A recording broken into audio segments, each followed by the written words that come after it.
I'm Mike Dimas, and this is Pinball Shenanigans.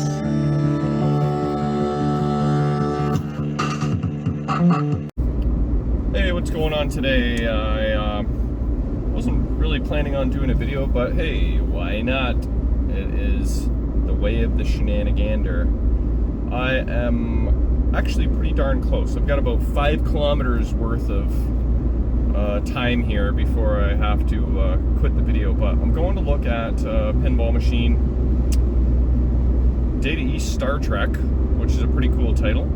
I've actually had one years ago, and it's a pretty cool game. It's got that holographic thing in the back box where the characters kind of vanish and then reappear. What is that thing called again? The teleporter? Teleporter, yeah. It's actually a pretty fun game. I've enjoyed it when I've had it. And I've got a few photos, so I kind of got an idea of what we're looking at, but I think I'm going to take a video while I'm there, if it's okay with the dude. His name's Graham, and yeah, kind of get an idea up close and personal of what it is that we're looking at. So it's not too far away from my place. I'm actually going to be there very shortly, so once we get there, let's take a closer look of Data East Star Trek. Alright, here it is, Star Trek Data East, and we're just going to have a little tour around here. So yeah, you said you had this about 10-15 years, and so you know what, that was one of the main things I was going to test or check, is the display. These little displays are kind of notorious for going bad. The only problem is they're like $400 to replace. But yeah, so pretty much getting nothing, eh? Get some couple lights, that's really about it. Do you have... No, we can't get into the back box. We just had that discussion. So probably I would guess that did I talk to you about the batteries on the circuit board? There's batteries on the CPU, okay, and they often are what cause the damage to the CPU, because like, you're supposed to technically change them every once in a while, but nobody knows that, nobody does that, and the batteries like leak and cause alkaline damage, just like, you know, like in a toy car or something, you see corroded batteries. But it would be kind of interesting to see what the CPU looks like. So yeah, okay, let's take a look here. Playfield looks to be in pretty decent shape. Drop targets are there, they're all there, they're not broken. Hey, how's it going? Drop targets are there, not broken. Plastics look to be in good shape. Ramps look okay. The inverter's there, no problem. Sometimes the ramps are kind of blown out at the bottom here, but they actually look to be pretty good. Cabinet looks to be in good shape overall. Now this is some shenanigans going on here. This is not original. Oh, okay. I don't know if you knew that or not. No. But it was like used to be like a little housing and a big circle button here that was your launch button. Now I can see that if it was at a Kiwanis club, the kids are like hitting the button, because you got to do that many times. And I've seen it where the, you know, just smash the thing right off, the whole housing. So somebody put in a plunger style, which is not original, but, and then theirs would be the fire button for like the, is that video mode? I think you use that, right? Do you remember? Sorry? Do you remember like a video mode where you gotta like shoot, yep, shoot stuff? I think, so that's what's that for then. But yeah, they didn't really do a bad job. It doesn't look horrible, but something that's not original. So are you like the grand champion of this machine when you had it? I didn't play with it much. Yeah. Okay, so not going to be able to really check out the boards. I didn't think to bring my security bits. Could have actually popped that lock off. But yeah. One. So that's yeah, it's pretty much dead as a doornail right now. Probably CPU servicing. Oh, what do we got going on here? Someone added some extra vents. Good thing I brought my Allen wrench there. Yeah, somebody added a couple extra, I don't know, vent covers for whatever reason. Yeah. Well, maybe they were like afraid somebody was going to try and break in there and steal the quarters. Okay. It's a security measure. Okay, well that's basically the tour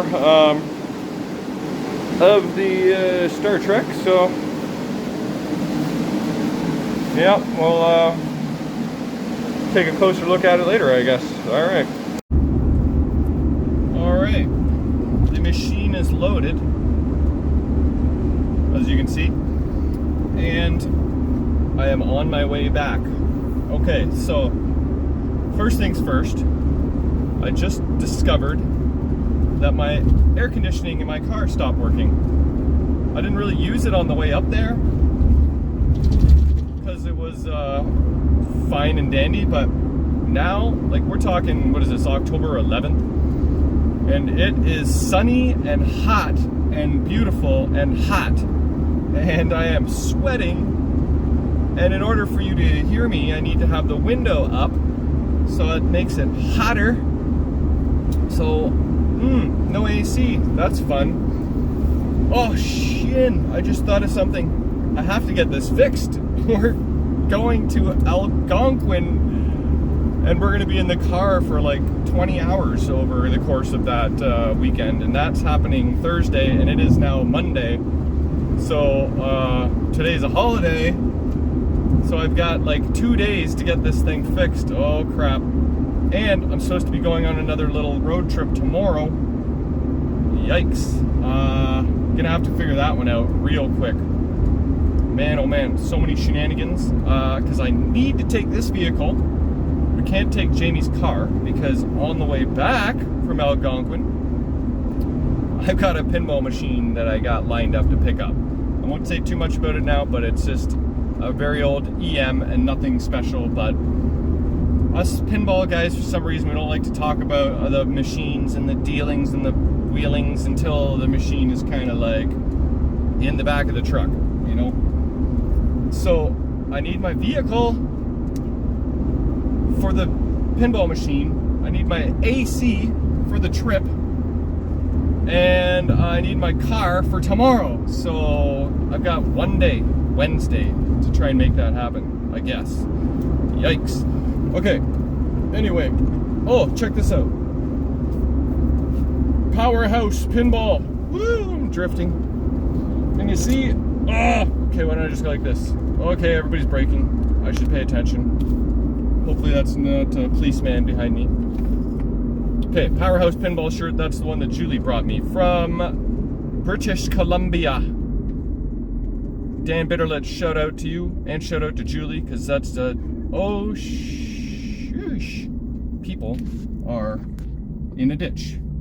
And airbags are exposed. But it looks like everybody is okay. They're in a ditch facing the... No, they're in the right direction. I don't know what happened there, but... Man, okay. I guess that just happened. Wow.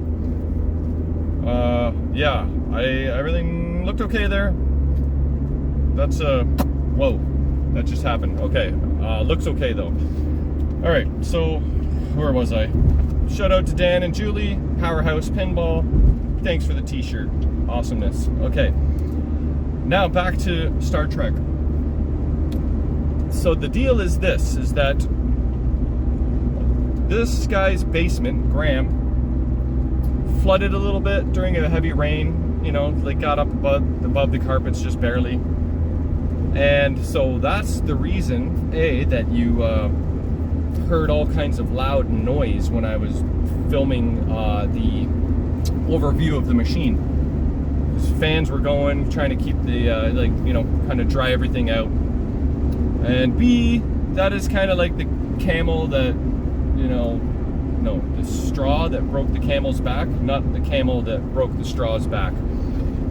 That led him to just say, finally, let's just get rid of this machine. It's not even working. I don't know how long it wasn't working for, but so it doesn't work. Basement renovations are going to be happening, and it's time to get that out of his basement. So that's how that all came to be. And I had no keys, as you saw, so I do not know what the issue is. I'm going to guess, for starters, those power supplies. I got to remember, Data East, is that board set like System 11, or is that more like White Star?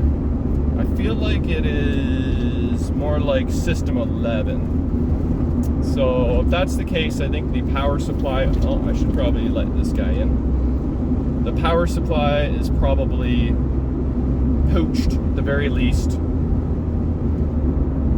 And the CPU might need some love. If I were to bring this into the house today, I'm trying to decide exactly my course of action. I am supposed to be sending out boards to my repair guy tomorrow, because tomorrow is free shipping day.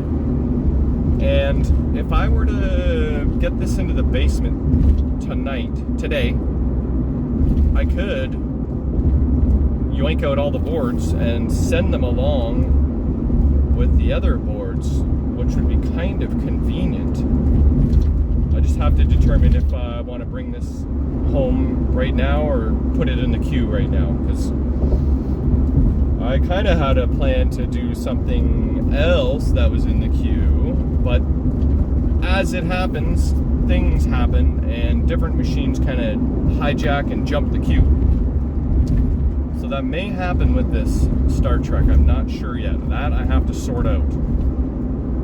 Also, if I do put it in storage, the new storage, I'm going to need a hand, because I don't have a ramp for that one little step yet, and I can't pull that up on my own without breaking myself. Good news is that this storage unit is very close to a friend of mine. Now, I'm not going to say who that friend is, because if you were really astute, you could be like, oh, I know you're friends with this guy.